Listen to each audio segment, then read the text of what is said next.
ഭീഷ്മകന്റെ മൂത്ത പുത്രനായ രുക്മി ജരാസന്ധന്റെ ഒരു സഖിയായി കൃഷ്ണനോട് എതിർത്ത് യുദ്ധം ചെയ്തവനാണ്.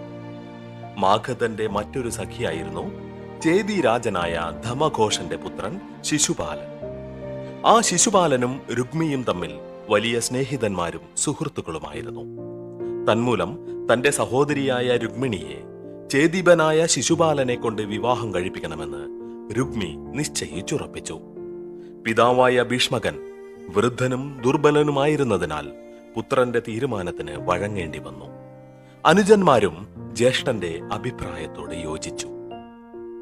അങ്ങനെ രുക്മിണിയെ ചേതീപനായ ശിശുപാലന് വേളി കഴിച്ചു കൊടുക്കുവാൻ തീരുമാനിച്ച് അതിനുള്ള ശുഭദിനവും നിശ്ചയിക്കപ്പെട്ടു. ബന്ധുരാജാക്കൾക്കും പ്രഭുക്കൾക്കും ഉന്നത സ്ഥാനീയർക്കും ക്ഷണപത്രികകളും അയക്കപ്പെട്ടു കഴിഞ്ഞു. രുക്മിണി ആ വിവരമറിഞ്ഞ് അത്യന്തം സങ്കടപ്പെട്ടു. അവൾ ഒരു അബലയാണ്. തന്റെ മൂത്ത ജ്യേഷ്ഠന്റെ മുമ്പിൽ ചെന്ന് തന്റെ മനോഗതമറിയിക്കുവാൻ അവൾക്ക് ധൈര്യമില്ല. അഥവാ അറിയിച്ചാൽ തന്നെയും കൃഷ്ണദ്വേഷിയായ അവൻ അത് വകവെക്കുകയില്ല. എന്താണ് വേണ്ടത്? കരഞ്ഞുകൊണ്ട് ആ കാതരമിഴി വളരെ ആലോചിച്ചു. ഒടുവിൽ വിശ്വസ്തനായ ഒരു വിപ്രസമത്തനെ വിളിച്ചു വരുത്തി അവൾ രഹസ്യമായി പറഞ്ഞു, "അല്ലയോ ബ്രാഹ്മണോത്തമ, എനിക്ക് വേണ്ടി ഒരു ചെറിയ സഹായം ചെയ്യാൻ അങ്ങേക്ക് ദയവുണ്ടാകണം." "എന്തു സഹായം വേണമെങ്കിലും ചെയ്യാമല്ലോ. ഞങ്ങൾ ഈ രാജകൊട്ടാരം കൊണ്ട് കഴിയുന്നവരല്ലേ. എന്തു സഹായമാണ് വേണ്ടത്? പറയൂ രാജകുമാരി, പറയൂ കൺമണി."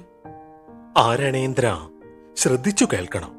ദ്വാരകാധിപതിയായ ശ്രീകൃഷ്ണനെ ആത്മന ആരാധിച്ച് പ്രേമിക്കുന്ന ഒരുവളാണ് ഞാൻ. ചെന്താമരക്കണ്ണനെയല്ലാതെ മറ്റാരെയും വേൾക്കുന്നതല്ലെന്ന് ഞാൻ ശപഥം ചെയ്തിട്ടുണ്ട്. അച്ഛനമ്മമാരും എന്റെ അഭിലാഷത്തിനോട് യോജിക്കുന്നവരാണ്. എന്നാൽ ഇപ്പോൾ എന്റെ മൂത്ത ജ്യേഷ്ഠനായ രുക്മി ചേതീപനായ ശിശുപാലനെ കൊണ്ട് എന്നെ പാണിഗ്രഹണം ചെയ്യിക്കാൻ തീരുമാനിച്ചുറച്ചു കഴിഞ്ഞിരിക്കുന്നു. ജ്യേഷ്ഠന്റെ നിശ്ചയത്തെ മറികടക്കുവാൻ മാതാപിതാക്കൾക്ക് കഴിവില്ല. അവർക്ക് ജ്യേഷ്ഠനെ ഭയമാണ്. അതുകൊണ്ട് ബ്രാഹ്മണോത്തമ, അങ്ങ് ഈ നിമിഷം തന്നെ ദ്വാരാവതിയിൽ എത്തി വാരിജ നയനനെ കണ്ട് ഈ വൃത്താന്തങ്ങൾ അഖിലവും ധരിപ്പിച്ച് ആ കരുണാവാരിധിയെ ഇങ്ങോട്ട് കൂട്ടിക്കൊണ്ടുവരണം. അദ്ദേഹം വന്ന് എന്നെ രക്ഷിക്കുന്നില്ലെങ്കിൽ ഈ ദാസി അവളുടെ ജീവിതം ഭഗവാന് വേണ്ടി ബലിയർപ്പിക്കുമെന്നും ധരിപ്പിക്കണം."